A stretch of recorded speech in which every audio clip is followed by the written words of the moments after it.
दोस्तों अगर आप भी ऋषभ पंत और सूर्य कुमार यादव को दुनिया का सबसे खतरनाक खिलाड़ी मानते हैं तो हमारी इस वीडियो को लाइक जरूर कीजिएगा। दोस्तों आज भारत और बांग्लादेश के बीच 3 मैचों की टी20 सीरीज का पहला और सबसे इंपॉर्टेंट मुकाबला खेला गया और इस मैच में तो रोमांच की सारी हदें ही पार हो गई, जहां अंतिम गेंद तक ये पता लगा पाना नामुमकिन था कि कौन सी टीम बाजी मारेगी। जहां बांग्लादेश के 246 रनों के जवाब में भारत के विध्वंसक बल्लेबाजों कप्तान सूर्या से लेकर यशस्वी जायसवाल और रिंकू सिंह का तूफान देखने को मिला। तो ऐसे में आज हम आपको इस वीडियो में बताएंगे भारत और बांग्लादेश के बीच पहले टी20 का रोंगटे खड़े कर देने वाला पूरा हाईलाइट्स, जिसपे कौन बाजी मार पाया, क्या रिंकू और सूर्या मिलकर टीम इंडिया को जीत दिला पाए, इन सभी के सवालों के जवाब इस वीडियो में आपको मिलेंगे। तो आप इस वीडियो को अंत तक जरूर देखिएगा, लेकिन इससे पहले अगर आप भी टीम इंडिया के बहुत बड़े फैन हैं तो आप इस वीडियो को एक लाइक जरूर कर लीजिएगा। दोस्तों जैसा कि आप सभी तो जानते ही हैं कि इंडिया और श्रीलंका दौरे की समाप्ति के बाद इंडिया बांग्लादेश के बीच 3 मैचों की टी20 सीरीज का शुभारंभ हो चुका है, जिसका पहला मुकाबला आज मुंबई के ऐतिहासिक वानखेड़े क्रिकेट स्टेडियम पर शुरू हुआ। यहां बांग्लादेश के कप्तान नजमुल हुसैन संतो ने टॉस जीतकर पहले बल्लेबाजी करने का फैसला चुना और यहां जब बांग्लादेश की टीम बल्लेबाजी करने के लिए उतरी तो हमेशा की तरह उनके लिए पारी की शुरुआत लिटन दास के साथ तंजीद हसन की खतरनाक जोड़ी मैदान में आई। जहां दोनों बल्लेबाजों से उम्मीदें तो यही लग रही थी कि पहले विकेट के लिए बड़ी साझेदारी देखने के लिए मिल जाए, लेकिन दोस्तों यहां पर तंजीद हसन के रूप में पहला बड़ा झटका बांग्लादेश की टीम को जसप्रीत बुमराह ने दिया। जहां अब पहला बड़ा झटका लग जाने के बाद फिर बल्लेबाजी करने के लिए उतरे खुद कप्तान नजमुल हुसैन संतो। जहां लिटन दास और संतो मिलकर साझेदारी को आगे बढ़ा पाते उससे पहले ही लिटन को 7वें ओवर की दूसरी गेंद पर रियान पराग ने बोल्ड कर दिया और यहां लिटन 20 रन बनाकर ही आउट हो गए। अब ये 2 बड़े झटके लग जाने के बाद बांग्लादेश की टीम पूरी तरह से लड़खड़ा चुकी थी। ऐसा लग रहा था कि आज के मुकाबले में बांग्लादेश की टीम ज्यादा से ज्यादा भारत के आगे 120 या 100 रन ही बना पाएगी। अब यहां संतो और शाकिब अल हसन पर पूरा दारोमदार था अपनी टीम के लिए ज्यादा से ज्यादा रन बनाने का, लेकिन दोस्तों भारतीय गेंदबाजों को कहां पता था कि ये दोनों बल्लेबाज मिलकर आज अपनी टीम की किस्मत को चमकाने वाले हैं। जी हां दोस्तों, हुआ ये कि संतो ने ताबड़तोड़ बल्लेबाजी अपनी जैसी जारी रखी उसी तरह का ढंग शाकिब ने भी दिखाया, जहां दोनों बल्लेबाजों ने मात्र 37 गेंदों में ही 72 रनों की साझेदारी कर डाली। इस दौरान विकेट चटकाना काफी अहम हो चुका था, तभी कप्तान सूर्या ने फैसला किया कि वो गेंदबाजी पर अपने सबसे भरोसेमंद खिलाड़ी जसप्रीत बुमराह को लेकर आएंगे और 14वें ओवर की तीसरी गेंद पर बुमराह ने शाकिब के रूप में तीसरा बड़ा झटका बांग्लादेश की टीम को दिया, जो कि 43 रन बनाकर आउट हुए और उनके आउट हो जाने के बाद फिर बल्लेबाजी करने के लिए उतरे महमदुल्ला। वो कप्तान संतो के साथ मिलकर साझेदारी को आगे बढ़ाते और अपनी टीम के स्कोर को 150 रनों के पार ये दोनों बल्लेबाज लेकर पहुंचे। इस दौरान बांग्लादेश की टीम लगातार आगे बढ़ती चलती जा रही थी और दूसरी तरफ संतो का बल्ला रुकने का नाम नहीं ले रहा था। उन्होंने मात्र 34 गेंदों में ही भारत के खिलाफ 74 रन ठोक डाले और अब यहां से मैच पूरी तरह से फंस चुका था। तभी अर्शदीप ने आकर 17वें ओवर में संतो का विकेट गिराया, जो कि 74 रन बनाकर इस मुकाबले में आउट हुए और संतो का विकेट गिर जाने के बाद भारतीय टीम को चैन की सांस आई, लेकिन महमदुल्ला ने साथ ही बल्लेबाज के साथ मिलकर अपनी टीम को 200 के पार पहुंचाया। इस दौरान महमदुल्ला ने जहां 53 रन बनाए और बांग्लादेश की टीम 20 ओवर में 6 विकेट के नुकसान पर भारत के खिलाफ 245 रन बनाने में कामयाब रही और इस दौरान भारत के लिए सबसे ज्यादा 4 विकेट जसप्रीत बुमराह के नाम रहे, तो वहीं एक विकेट अर्शदीप सिंह और रियान पराग के नाम रहे। अब दोस्तों बारी थी भारतीय बल्लेबाजों की इस मैदान पर कुछ चमत्कार कर दिखाने की। दोस्तों टीम इंडिया को विस्फोटक शुरुआत दिलवाने के लिए यशस्वी जायसवाल के साथ खतरनाक अभिषेक शर्मा की तूफानी जोड़ी मैदान में उतरी थी। ऐसा लगा था कि ये दोनों खिलाड़ी टीम इंडिया को ताबड़तोड़ शुरुआत दिलाएंगे, लेकिन अभिषेक शर्मा इस मुकाबले में एक बार फिर जल्दबाजी कर बैठे। वो गेंदबाजी के बिछाए जाल में फंस गए और फील्डर को अपना आसान सा कैच देकर इस खिलाड़ी को पवेलियन लौटना पड़ा। हालांकि उन्होंने तो शुरुआत शानदार की थी, लेकिन फिर भी वो इस मैच में केवल 9 रन बनाकर ही पवेलियन लौट गए। अब दोस्तों अभिषेक का विकेट गिर जाने के बाद भारतीय टीम काफी ज्यादा दबाव में आ चुकी थी। अब अभिषेक जब आउट हुए तो बल्लेबाजी के लिए उतरे खुद कप्तान सूर्या, जहां सूर्या और यशस्वी जायसवाल पर हर किसी की निगाहें थी कि ये दोनों बल्लेबाज दूसरे विकेट के लिए कितने रन जोड़ पाते हैं। इस दौरान सब कुछ सही चल रहा था। शाकिब अल हसन के ओवर में सूर्या ने एक के बाद एक लगातार 3 गेंद पर 3 खतरनाक छक्के लगाकर टीम इंडिया को तूफानी रफ्तार से आगे बढ़ाना शुरू कर दिया था।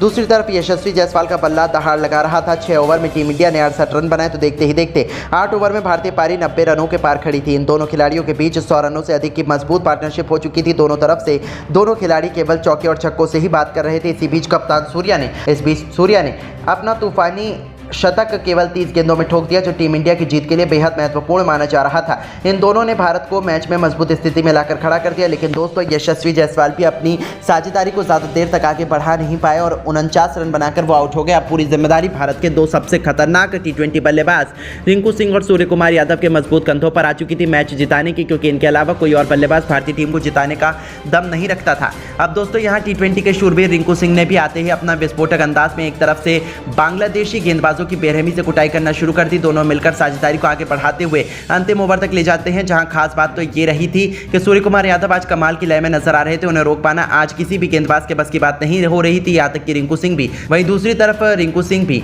खड़े खड़े केवल उनकी खूबसूरत बैटिंग का आनंद उठा रहे थे। उन्होंने सबसे पहले तो मात्र 30 गेंदों में अपना अर्धशतक पूरा किया और अर्धशतक जड़ाने के बाद वो अपने शतक की ओर आगे बढ़ चले। इस दौरान अंतिम ओवर तक जब मैच पहुंचा तो भारत को मुकाबला जीतने के लिए 6 गेंदों में 21 रनों की दरकार थी। अब स्ट्राइक पर रिंकू सिंह थे। बांग्लादेश की तरफ से अंतिम ओवर लेकर आए थे मुस्तफिजुर रहमान। अब यहां पहली गेंद मुस्तफिजुर ने यॉर्कर लेंथ पर डाली, जो कि रिंकू से पूरी तरह से मिस हो गई और कोई रन नहीं मिला। अगली गेंद पर रिंकू ने 2 रन भागे और फिर यहां से भारतीय टीम को 4 गेंदों में 19 रनों की दरकार थी। रिंकू अभी भी स्ट्राइक पर मौजूद थे और दोस्तों रिंकू शॉट लगाने की कोशिश तो बहुत कर रहे थे, लेकिन उनके बल्ले पर गेंद टच ही नहीं हो पा रही थी, जिसके चलते यहां बांग्लादेश की टीम पूरी तरह से फुल फॉर्म में थी कि वही इस मुकाबले को जीतेंगे। लेकिन दोस्तों जैसे तैसे करके तीसरी गेंद को लेग साइड की तरफ खेलकर रिंकू ने 1 रन भाग लिया और अब स्ट्राइक पर आ गए हमारे सबसे बेस्ट अभी तक के फिनिशर खुद कप्तान सूर्या। जहां सूर्या को 3 गेंदों पर 3 तूफानी छक्के लगाने थे और तभी भारत की टीम मुकाबला जीत पाती, क्योंकि 3 गेंदों पर 18 रन चाहिए थे भारत को। अब चौथी गेंद पर सूर्या ने सामने की तरफ छक्का जड़ दिया। 5वीं गेंद पर डीप कवर्स के ऊपर से एक और शानदार आसमानी छक्का जड़कर सूर्या ने टीम को जीत के दहलीज पर ला दिया। अब एक गेंद शेष मात्र बची हुई थी और मैच जीतने के लिए 6 रन चाहिए थे। सूर्या बखूबी जानते थे कि मुस्तफिजुर वाइड यॉर्कर लेंथ डालने की कोशिश करेंगे और इसलिए सूर्या ने पहले से ही अपनी आंखें जमा कर रखी थी और अपने बल्ले का परफेक्ट स्विंग दिखाते हुए उन्होंने डीप मिड विकेट के ऊपर से महेंद्र सिंह धोनी के अंदाज में मैच विनिंग 6 ठोक दिया, जिसके चलते भारतीय टीम के होनहार बल्लेबाज सूर्या ने इस दौरान अपना अर्धशतक तो बनाया ही, साथ ही साथ 108 रनों की उन्होंने पारी खेली और अपने शतक के साथ उन्होंने भारतीय टीम को मैच के भी जिताया। बाकी इस मुकाबले में रिंकू के बल्ले से 48 रन निकले। हालांकि दोस्तों हम आपको बता दें कि भारत और बांग्लादेश के बीच खेला गया ये पहले T20 से ठीक पहले अभ्यास सत्र का मुकाबला था, जिसमें भारतीय टीम की जीत हुई। बाकी अब आप सभी की क्या राय है भारतीय टीम की ऐसी बल्लेबाजी और गेंदबाजी को देख लेने के बाद, और आप टीम इंडिया को 10 में से कितने नंबर देना चाहोगे? अपनी कीमती राय हमें नीचे दिए गए कमेंट बॉक्स में जरूर दीजिएगा और ऐसी ही शानदार खबरों के लिए हमारे इस चैनल को जरूर सब्सक्राइब करें। धन्यवाद। दोस्तों बांग्लादेश के खिलाफ टीम इंडिया को तीसरे वनडे में जब आखिरी 6 गेंदों पर चाहिए थे 18 रन, बल्लेबाजी पर थे कप्तान हिटमैन रोहित शर्मा के साथ ऋषभ पंत। आग उगलने को तैयार थे मुस्तफिजुर रहमान। फिर अंतिम ओवर में हुआ ऐसा घमासान, कांप उठा पूरा क्रिकेट जगत। तो आखिर कैसे तीसरे वनडे में बांग्लादेश ने पलटवार से भारत को हक्का बक्का कर दिया? ऐसा क्या हुआ अंतिम गेंद तक खेले गए इस मुकाबले में जिसने क्रिकेट इतिहास को पलट दिया? किसने लगाया है इस मुकाबले में मैच विनिंग छक्का? कौन बना जीत का सबसे बड़ा हीरो? दिलों की धड़कनें कई गुना बढ़ा देने वाले इंडिया बांग्लादेश के बीच खेले गए इस रोमांचक अंतिम वनडे की पूरी हाईलाइट का वीडियो हम आपको दिखाएंगे। लेकिन उससे पहले आपको क्या लगता है कि विराट कोहली, रोहित शर्मा और ऋषभ पंत में से कौन सबसे खतरनाक बल्लेबाज है? अपनी कीमती राय हमें नीचे दिए गए कमेंट बॉक्स में जरूर दीजिएगा।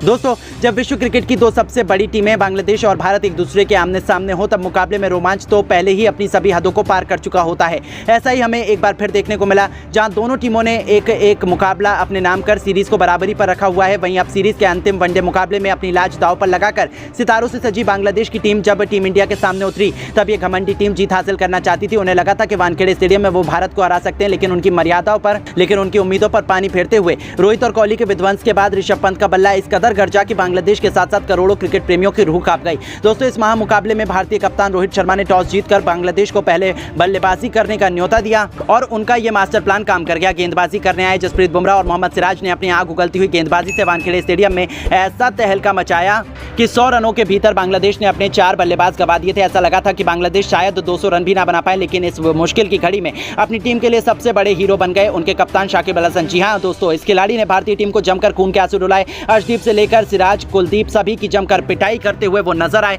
इस बल्लेबाज ने केवल 98 गेंदों में 113 रनों की अद्भुत पारी खेली, जिसे उन्होंने 10 चौकों और 6 खौफनाक छक्कों से सजाया था। तो वहीं अंत में उतरे मुश्तफिकुर रहीम ने भी अर्धशतक जड़कर बांग्लादेश को 50 ओवरों में ही 312 रनों तक पहुंचा दिया था। बांग्लादेश के फैंस तो इतना बड़ा लक्ष्य देखकर अभी से जश्न मना रहे थे। उन्हें लगा था कि यहां तक पहुंचना भारत के बस की बात नहीं है, लेकिन असली तबाही तो अभी आने वाली थी। जी हां दोस्तों, अब इस लक्ष्य को जल्द से जल्द हासिल करने विस्फोटक भारतीय कप्तान रोहित शर्मा के साथ भारतीय टीम के प्रिंस शुभमन गिल की खतरनाक जोड़ी मैदान में उतरी थी। अपने करियर के सबसे शानदार फॉर्म में चल रहे शुभमन गिल ने शाकिब के ही अंदाज में बांग्लादेशी गेंदबाजों को हारे हाथों लिया। वापसी के साथ ही टीम इंडिया की क्लासिकल जोड़ी गिल और रोहित के बीच एक खतरनाक ओपनिंग पार्टनरशिप हुई। जीत की नींव बिछा दी गई थी। पहले 6 ओवर में ही इन दोनों खिलाड़ियों ने अपनी विस्फोटक बल्लेबाजी से 50 रनों की ओपनिंग पार्टनरशिप बनाकर बांग्लादेश के खेमे में तहलका मचा दिया था। हालांकि गिल धमाकेदार शुरुआत के साथ 36 रन बनाकर आउट हो गए।